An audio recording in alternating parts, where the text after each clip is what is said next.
problems using integers, which we know is a number. Things to remember, if it says gain up or above, we know that it represents a positive number. If it says loss down or below, we know it represents a negative number. Review of some terminology. An integer is any number, and a variable is a letter that represents a number. And remember, that could be any letter you want to have there. So some new definitions you need to know. First one is equation.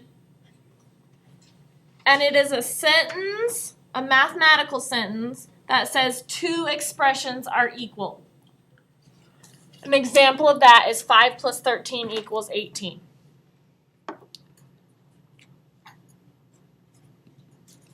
Is that an equation? Yes. How many of you say yes? Put your hands in the air if you say yes. How many of you say no? Put your hands in the air if you say no. Tanner, what one did you go with? Yes or no? Yes? It's an equation? Yeah. Mike, why are you saying no? It doesn't have an equal sign. Because an equation by definition is something that has two expressions that are equal.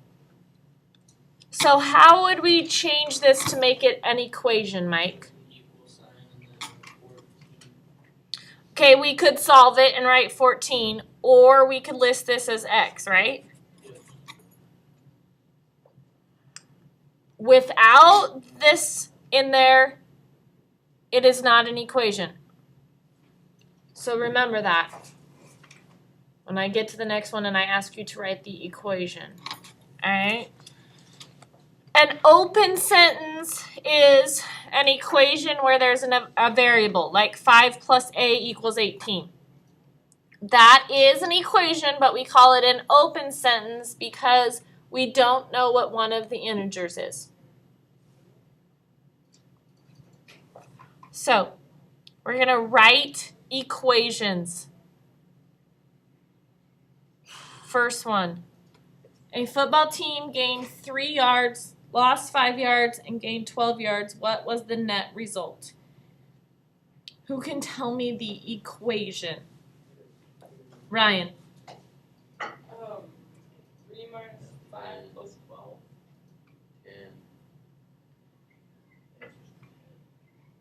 So, Ryan, you're telling me that the equation is 3 minus 5 plus 12. Equals? I don't care if you put the 10 in there, but it has to equal something to be an equation. X would be fine. So, the easiest way to do this is to write down the 3 integers. And the way Ryan said it is fine, but the real way you should write it is this. Write down the integers and then add the 3 integers together. So 3 plus a negative 5 plus 12 equals A, or X, or B, or whatever letter you want it to say. That is the equation to solve the problem. So that whenever you come across a problem like this, you should be able to write an equation to solve it.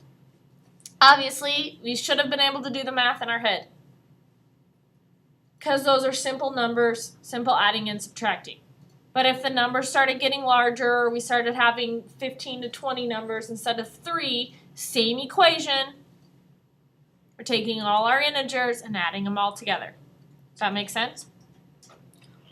So now knowing what I wanted for number 1, someone tell me the equation for number 2.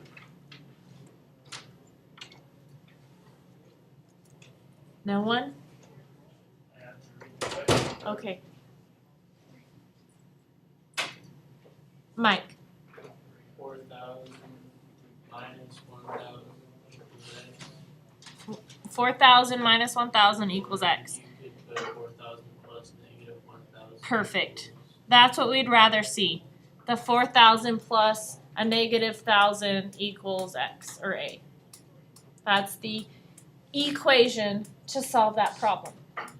So when you see a word problem, a lot of times we get all worried because it's words.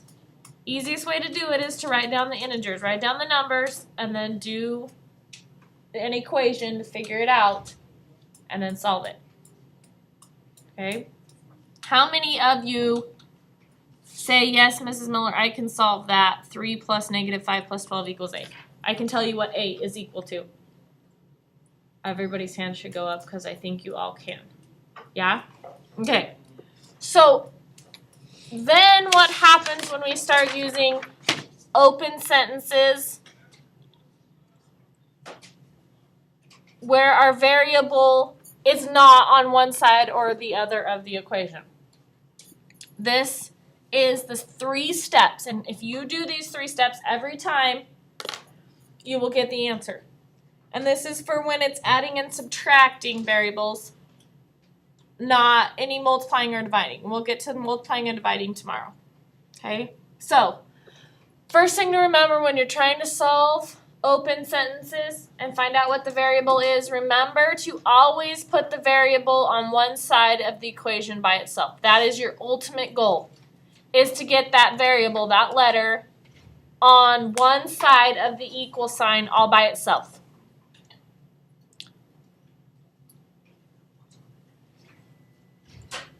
Step 1 is to remove any number that is being added or subtracted by adding or subtracting the opposite integer. So you're going to do the same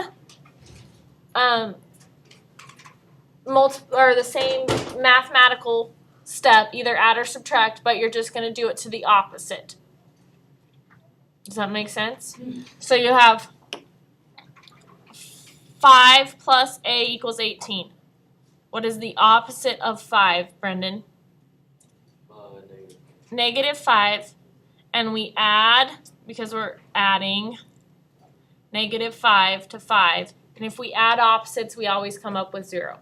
Okay, so 5 minus 5 is 0, which is what that statement is saying. Can you just go, hey, that's an addition, so I should subtract? That's fine, except for when you start getting into larger numbers and things start getting more complicated. Just remember, you always take the opposite integer and do the same thing to it. Mike. Let's just go if a equals 18, and then a equals, or it just makes sense to me if you go 18 minus 5 equals 13. I don't see the point of this stuff. Okay, because Mike, you understand that you can just subtract 5 from 18 and find the answer. But what happens when there's 6 numbers and 1 variable? Can you do an example of that? Yeah, I can in a second. Then what's going to happen? Yes, you get confused. Yeah, so that's why I'm not telling you that what you're doing is wrong, but what I'm telling you is for every single problem that you come upon that has a variable with adding and subtracting to that variable, you can do these 3 steps and get the right answer. Can you shorten these 3 steps on other problems? Yes. But if you are one of those people who needs to see the steps for every problem, these are the 3 steps you do every time. Does that make sense, what I'm saying? Mike? So I don't really get the steps, though. Okay, so the step is to take 5 to get this a by itself. That is our ultimate goal, right? So we need to take the number that is being added or subtracted to our variable and do the opposite of it. So the opposite of it is a negative 5. Yeah, I get And then we also do it to the other side. 18 minus 5 is 13. I get it. So it should be 0 plus a equals 13. We all know that 0 means nothing, so we remove the 0. That's step 2. Step 3 is the one that will drive me nuts because you will choose not to do it, and then when I mark it wrong, you go, well, I thought it was right. Step 3 is to check your answer. And to check your answer, you take whatever you got, a equaled 13, and you take that 13 and plug it into the equation for a.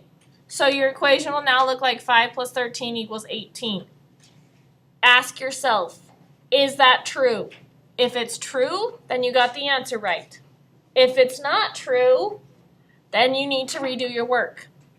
Because more than likely what you did was take 18 and added 5 to it and came up with 22. Or whatever. Or let's see, I had Evan who did today 18 and did nothing to it and said A should equal 18. That's what it says. No, it says 5 plus A equals 18. And then I subtracted 5 to come up with 0. My A followed through. And then I took 18 minus 5 and came up with 13.